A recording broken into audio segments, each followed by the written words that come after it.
Welcome to Casual Friday. Hi, I'm Roxanne Richardson, and this is my weekly Casual Friday podcast.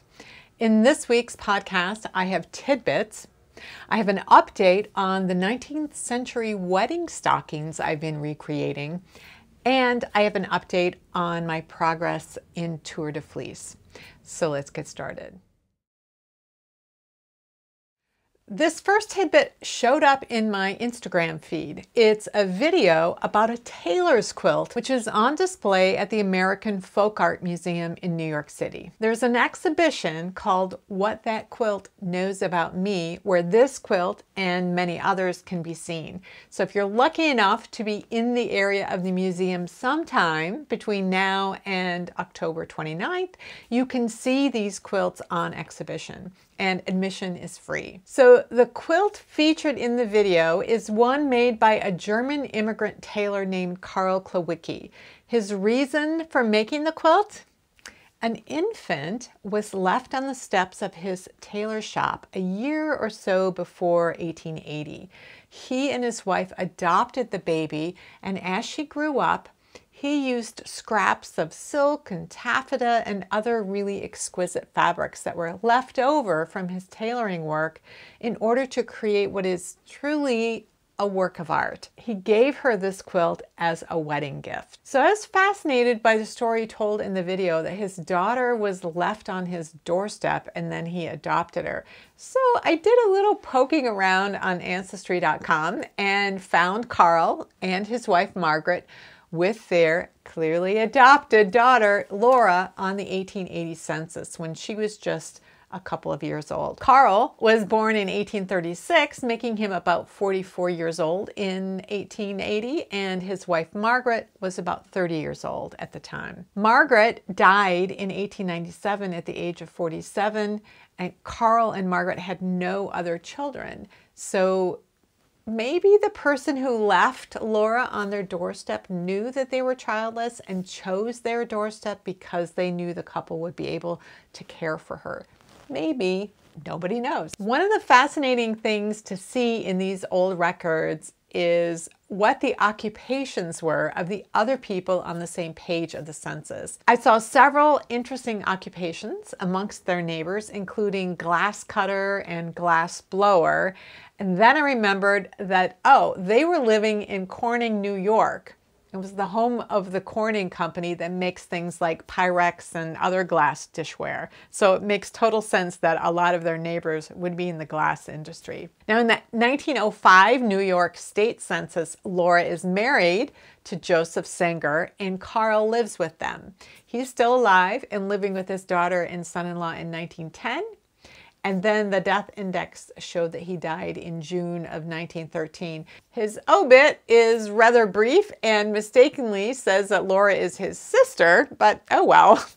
So I've often wondered how something so gorgeous as this quilt could end up in a museum rather than being passed down to the descendants. It turns out that Laura and her husband Joseph were childless as well.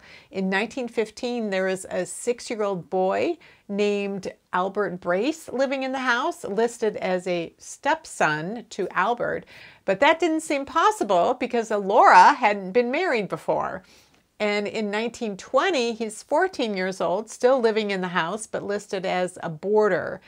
It turns out that back in 1910, when he was just a baby, Albert was living with his father and many older siblings, plus one younger sibling, an even younger baby. His father was listed on the census as married, but no wife was enumerated with the family. There was a woman living in the household who was listed as a housekeeper.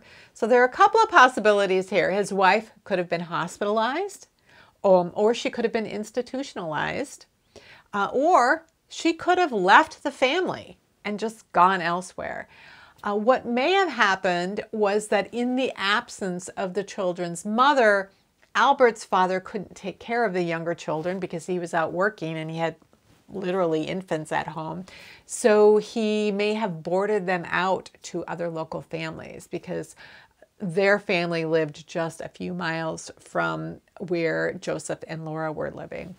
But at any rate, Albert lists his biologiquical parents on his wedding license, doesn't list Laura and her husband Joseph. The point to all of this is that Laura didn't have any descendants to pass along the quilt to.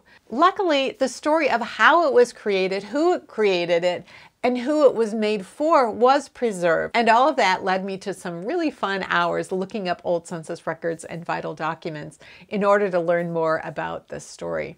So I'll leave a link down in the show notes to the museum's website where you can see more pictures of quilts that are in the exhibition and find out more about the exhibition itself. I'll also leave a link to that Instagram post that has the video that talks about this amazing quilt and some of its qualities.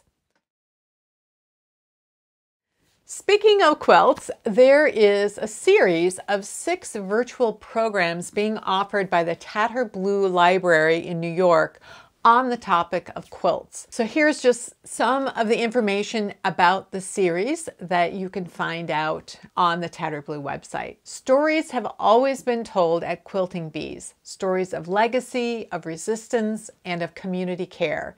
This autumn, we invite you to join Dr. Charbriand Plummer and Dr. Jess Bailey as they reimagine the quilting bee, creating an online space in which to learn about the rich and diverse histories of patchwork in North America, while perhaps making your own quilt.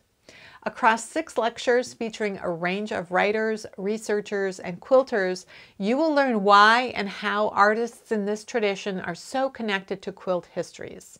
Guests will share their knowledge and experience of topics that are integral to how we understand quilting in the past and in our present, such as through a deeper consideration of materials, diaspora, indigenous knowledge, and queering quilt legacies.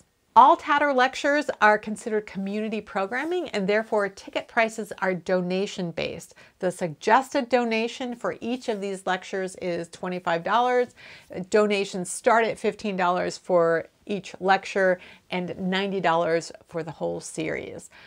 All sessions will be recorded, and following the live session, a link to each recording will be emailed to all those who register, and each link is live for 24 hours only. And that's to allow time zone differences for people who can't really watch it live. Tatter has 2 scholarships available for the lecture series and then there's an email address if you want to be considered for a scholarship. So again, I will leave information to this series to their events page down in the show notes.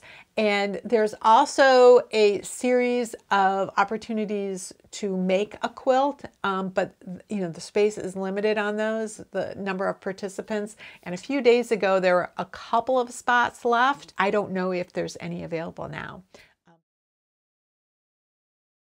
This tidbit came to me from a number of people through sharing links. There is a Ravelry thread about it. Somebody else just shared an article about it. And then I did some diving into the topic so I could learn a little bit more about it myself. In the 17th century, the ship Palmwood was shipwrecked on the Dutch island of Texel, or Texel if you speak Dutch, which is just north of the mainland part of the Netherlands. The shipwreck was first uncovered in 2010, and then by 2014 it was exposed enough that it could be excavated. And an unusual amount of luxury goods were found, including some incredibly well-preserved textiles, like luxury textiles. The wreck dates to 1640, and so included amongst those textiles was a pair of silk stockings. And then there was a project to reconstruct the stockings using experienced knitters to figure out the techniques and the type of silk thread used, what state that thread was in while the knitting was going on. All of that was undertaken by knitters from around the world. So you can see examples of the finished stockings that were created from this project on Ravelry. I also have a few links to share regarding these stockings. One is from an article on archaeology.org about this discovery. Another is a link to a museum that has photographs of many of the items that were found on the ship. And another is the Ravelry thread that I was linked to originally, where people were sharing information about this shipwreck, and which got me interested in pursuing more. And then there's also a link to a website that explains the project that was undertaken to replicate these stockings, and I'll leave a link to the Ravelry pattern page for those stockings, so you can see all of the stockings that were created using that pattern. Unfortunately, the pattern itself is no longer available to download, which is a little disappointing because this stocking has a construction method that I'm very interested in. I have no interest in knitting at that kind of a gauge using silk thread and knitting wires that are 0.7 millimeters in diameter. What interests me is the clocks and ankle gusset, and then the construction of the sole, and understanding the proportions and the techniques that were used to create this sort of shaping. I don't know that this method of construction was ever used for stockings that were worn by common people, which tends to be, my focus, but I'd still like to know more about how it was actually done.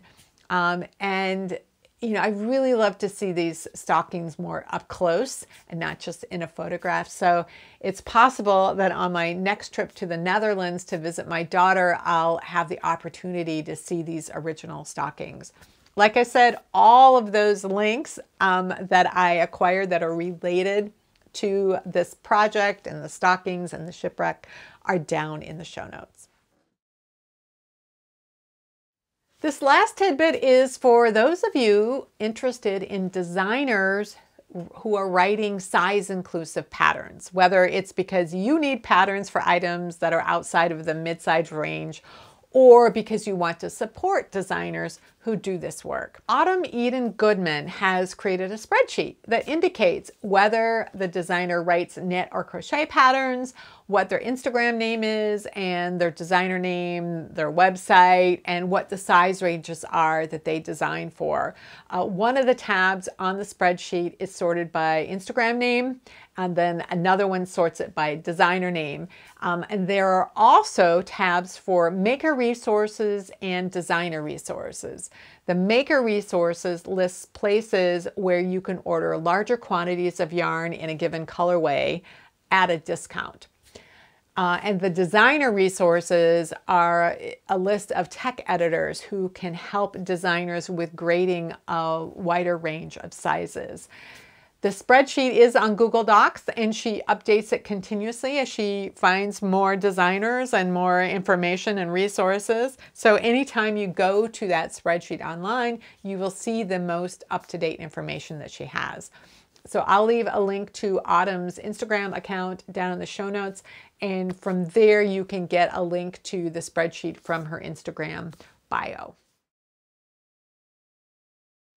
In the past couple of weeks, I've been working on the latest stocking in my long-term project to knit stockings from different eras in order to understand the evolution of the hand knit stocking, particularly for common people. I'm not as interested in reproducing stockings for really fancy people because those people tended to wear silk stockings knit at extremely fine gauges. So not what I'm as interested in.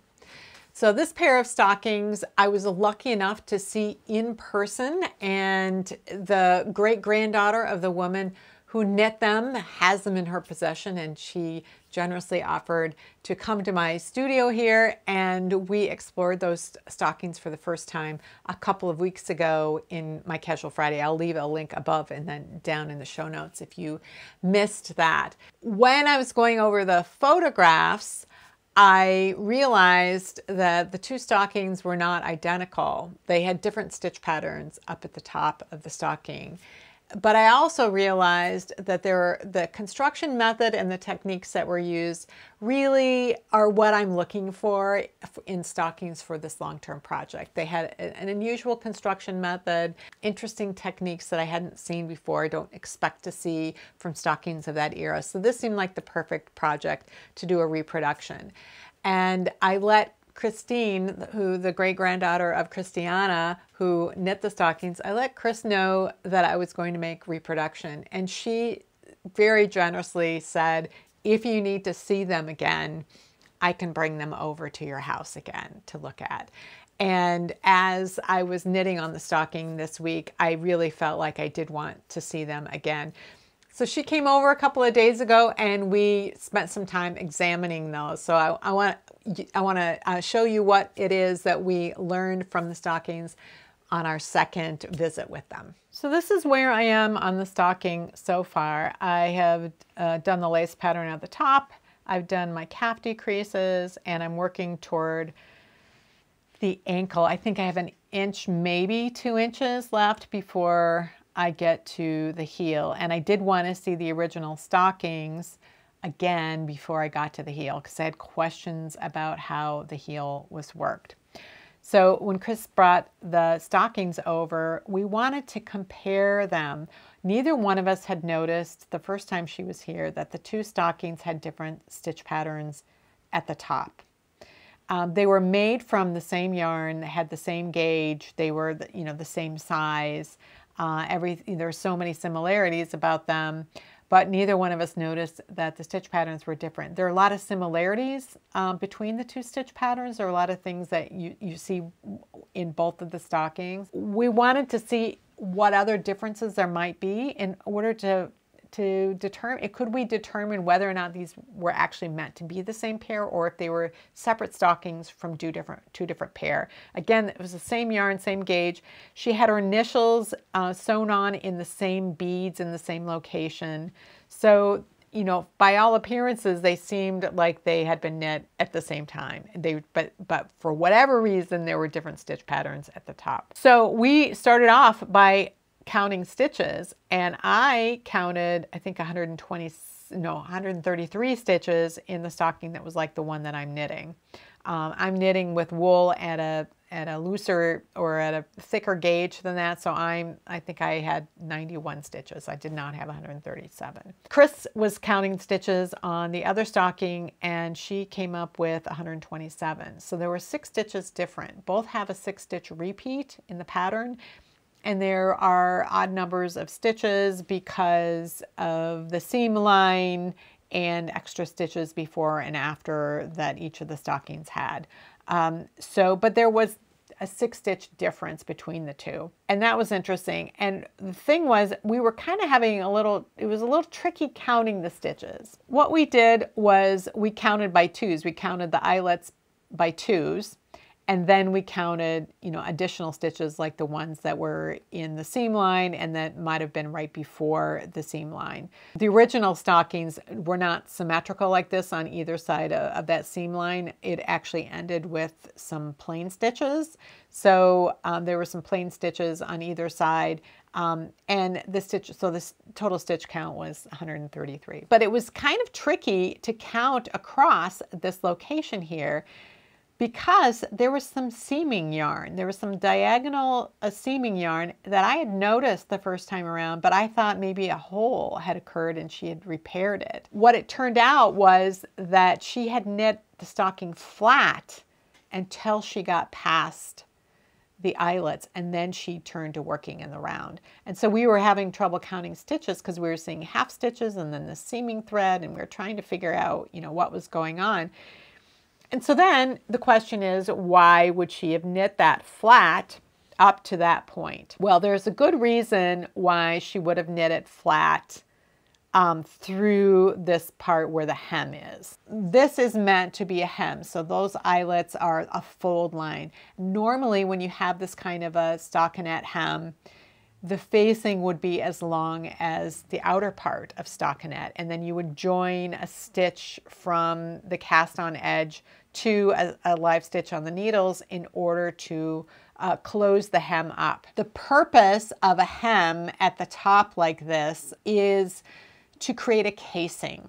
So you can run a cord or a string or a ribbon or something through there that you can then tie it so that the stocking will stay up, because this comes up just under the knees, and you need something that's going to hold them up. So I have this 3-volume set of books called Barrelish Stricken, which is like peasant knitting, like knitting for the peasantry type of thing. So it's the kinds of knitting that were part of the folk costume. in the Enstall Valley, so like Bavaria, Austria, Tyrol, so northern Italy. So you'd have stockings for men were typically made with a natural colored wool, and you can see that there's this calf shaping back here. They had some ribbing up there, and a lot of times it would fold over. So in the winter, they could unfold that so that that would come above the knee, and then they could buckle their lederhosen below there. And in the summer, they could fold it down, and they'd have shorter lederhosen. So that was for the men's stockings. And then the calves had these gussets that were highly decorative that were at the back of the calf. So they would start out small, get bigger, and then be eliminated, and then the rest of the stocking would just keep whatever the elaborate stitch patterns they had for the stockings. But there were some really amazing gusset patterns. So that was the men's stockings, and this again is a different part of Germany than where Christiana came from. Women's stockings were not made from that wool; they were made from cotton, and they didn't have that gusset at the back, but they did have decreases. So however many stitches you had at the top is what you had until you did your decreases down. And what you had at the top was this tube, this hem that you would thread this cord through, or you could do elastic nowadays, whatever. And you had to keep that open, at least on the inside of the stocking. You had to have that hem open so that you could thread that through. Well, if you're knitting in the round, you can't do that. You have to knit flat back and forth in order to create an edge, in order to create an opening for a tube. So here is what Christiana's stocking, like the hem, looks like from the outside when it's done. And then on the inside, it's got this short facing, and then she had these long elongated stitches that were closing it. So this was knit flat, so you can see that there's a tube right here. But if I were knitting in the round, these would just be all joined together. So that would be a reason for knitting at least this portion of the stocking flat, so that you would have, where's the seam line? So that you would have that opening available there. And what she did was just keep it flat until she got past here, and then she would have sewn across the seam line here to keep that completely closed, and then it would just be open on the inside. So that was something that I didn't realize at first, was that she had done that, and it was something that I had never been able to puzzle out of this book when reading the translated instructions, trying to figure out how do you keep that open, and the answer is you knit it flat first. So as we looked for other differences, what we noticed was the number of decreases worked for the calf was the same. The rate at which they were placed was different. So in the stocking that looked like this, they were done over, maybe 2.5, 2 3/4 inches, something like that. Where in the other stocking, they were done over like 3.5 inches. And so then the straight part had about an inch difference in how long that was. So that was another difference. So it is looking more and more like maybe these were two different stockings. Even though they have a lot of similarities, there's enough differences to indicate that maybe they were two different stockings. The other thing I wanted to look at was the heel. So this seam line goes down the back of the leg, and it would have been very typical to continue it through the entire heel flap. That's just how it was done. Whether or not it was continued after the heel turn, usually not, but maybe it could be. But usually for the foot, it wasn't needed anymore, because the reason for the seam line is to mark the beginning of the round, but also to mark where the decreases go, so that you keep them symmetrical. And Christiana's stockings were, the seam line was on the sole as well, because she worked decreases for the foot on either side of that seam line. She didn't have gusset lines up by the instep, which was, again, unusual. And I couldn't remember seeing the seam line at the heel or the heel turn. When we examined the heel again, it was because there was so much darning, you couldn't see whether or not the seam line was there. So my assumption is that it did continue. I have no way of knowing for sure, but I have no way of deciding to interrupted for a period of time. The other thing we noticed is that for both of them is that the foot was smaller, had fewer stitches than the leg did. So there were some decreases worked on the sole in order to bring the stitch count down.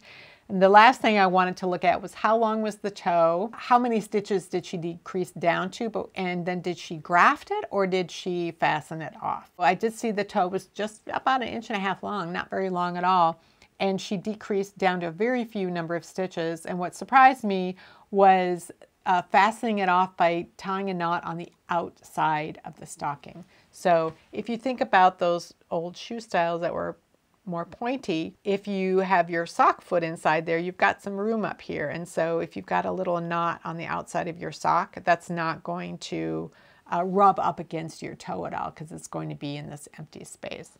So those were some things that we learned about them. Oh, I learned some things about the decreases as well. I'll talk about that next week. Typically in this long-term project, I've been knitting one stocking. I haven't been knitting a pair of stockings, and that's because I don't need to wear these stockings, and I'm knitting them in order to learn new information. And once I've knit one of them, there really isn't anything to learn from the second one.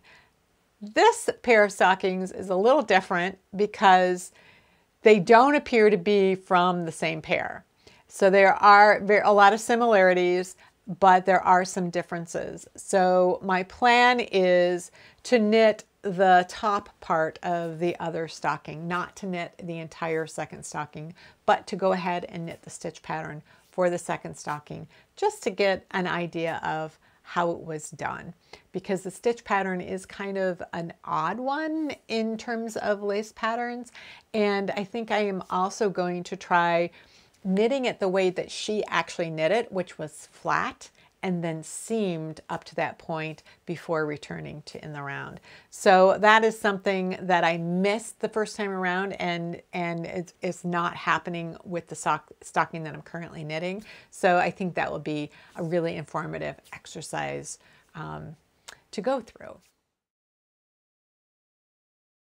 We're coming to the end of week 3 of Tour de Fleece, which is a 23-day challenge for spinners to spin at the same time as Tour de France. So when the cyclists are cycling, the spinners are spinning. It's been 5 years since I learned to spin, and I never really turned into a spinner. I dabbled in it very infrequently, never really got beyond the skills that I learned in that first summer when I took spinning classes, and mostly because there's just such long periods of time in between that, and I didn't have any specific goals for what I was trying to do. One of the issues is that the knitting projects I tend to knit are socks, which requires some spun at a fine gauge, or sweaters, which just require a lot of yardage. So those were the types of projects that just seemed a little overwhelming to try to spin for. Like, I didn't think I could do it, and I thought it would take just so long. So one of the things Tour de France has done for me is I just have advanced my skills in the past few weeks in a way that is exciting to me and makes me want to spin more and makes me excited about spinning a sweater's quantity worth of yarn. So let's go to the overhead and I'll show you what I worked on this week. These 3 little skeins are a Norwegian rare breed called Blæsetsau. I'll put the name on the screen. I could find very little information. I really could find no information. Could find a picture of the sheep, but really no information about, that would give me tips on preparing the wool or spinning it. So this first little skein, I tried running some of the wool. It was this washed wool I'd gotten from Norway. I ran it through the drum carder, and at least half of it was sticking to the carding cloth. And I thought, that is just too much. It's too annoying. And I guess I can't use the drum carder. Maybe it's just too short for my drum carder. I wasn't sure. So I decided to try the hand cards. And this yarn is It's not the greatest example of yarn I have ever spun before. It didn't spin great. It was the wool when it came off, it spun okay. It didn't spin great. So then I thought, well, maybe I need to use the hand cards. That was a disaster. I created the world's worst row lags for spinning, and this is some of the awfulest yarn I've ever seen. It was just terrible. So then I decided I am just going to use the drum carder, and whatever I lose, I lose. But I decided to do what's called picking the wools. So here's some different wool. This is another Norwegian rare breed called Grey Tronder or Trondersau. So it's washed and it's kind of clumped together, and so you can just kind of, pick it apart a little bit like this before you run it through the drum carder. So what I was doing is kind of looking at it and realizing, oh, there's some bits that are, super tiny and short like that. And that's probably what was getting stuck to the drum carder. So I went through and I was picking it and I was taking out all the little bits as much as I could. And then I had a much easier time carding it. And I ran the bats through. I came out with 2 bats. Each one I ran through 3 times. And that spinning process ended up much better, much happier with the wool or with the yarn. And I also had a revelation with my long draw method, and things were just going really smoothly. I was so happy that it was working so well that I started looking for what else could I use using the long draw. So I started looking through my stash. What did I have? I had this little bit of roving, an ounce or so of roving of this Dorset horn. And this was a little bit rougher to spin. It was a lumpier spin just because I think of the characteristics of the wool. So I was just practicing my long draw technique. And then I went into my fiber closet and I had this ball of roving that's called Baby Doll South Down. And I originally had 4 ounces of it years ago. And I would just, every time I was going to start spinning after a month's hiatus, I would use some of that to kind of practice with.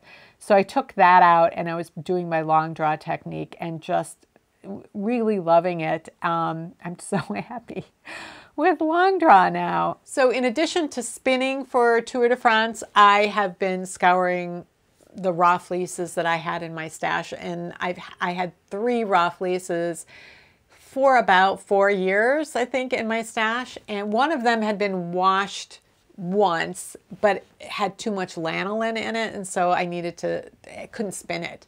And so I needed to rescour it. So I've done that. And then the 2 raw fleeces I have that I've scoured, I'm just thrilled to death with. And so I'm excited about figuring out how I want to spin those wools into yarn, what kind of yarn I want to get from them, and also whether I want to dye them. And if I do, what colors I want to do or what experiments I want to do with dyeing. So I think this could be really a fun way also to get me to do more dyeing, is because I have all of this wool that needs to be turned into something. So I'm so thankful that I decided to take on the challenge this year. I've heard of Tour de Fleece for many years and just never really had any interest in participating. And I'm so glad that my interest in spinning has gone beyond just sort of academic and trying to understand what the terms mean and what the processes are without really getting that good at it. Now I'm motivated to get much better at it. Well, that's it for this week's Casual Friday. If you have any comments or questions about today's video or suggestions for videos you'd like to see in the future, you can leave those down in the comments below, or join the discussion in my Ravelry group, Rox Rocks. Thanks for watching, and I'll see you next week.